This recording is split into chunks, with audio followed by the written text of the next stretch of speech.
July August গণ অভ্যুত্থানে ক্ষমতাচ্যুত আওয়ামী লীগের সাবেক ২৪ এমপির গাড়ি নিলামে তোলার সময় নির্ধারণ করেছে চট্টগ্রাম কাস্টম হাউস। আগামী ২ থেকে ৪ ফেব্রুয়ারি পর্যন্ত এসব গাড়ি দেখার সুযোগ পাবেন নিলামে আগ্রহীরা।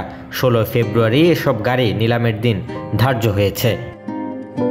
কাস্টমস সূত্রে জানা গেছে, জাপানের তৈরি ২৬টি ল্যান্ড ক্রুজার, ৫টি টয়োটা হেরিয়ার, ২টি টয়োটা RAV4, একটি টয়োটা স্কোয়ার ও চীনের তৈরি হেভি ডিউটি সিনো ডাম্প ট্রাক ১০টি নিলামে তোলা হয়েছে।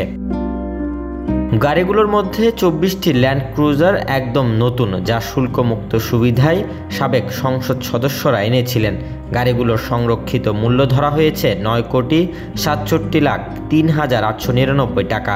এছাড়া দীর্ঘদিন চট্টগ্রাম বন্দরে পড়ে থাকা দুইটির মধ্যে একটির মূল্য ১,৬২,৭৩,০৮৪ টাকা এবং অন্যটি ১,৩৭,৯৬,১২১ টাকা ধরা হয়েছে।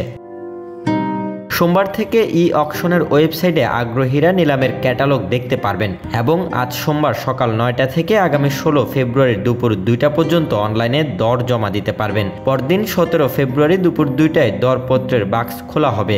এর মধ্যে আসছে ২ থেকে ৪ ফেব্রুয়ারি সকাল ৯:৩০ থেকে বিকেল ৪টা পর্যন্ত গাড়িগুলো দেখার সুযোগ রাখা হয়েছে।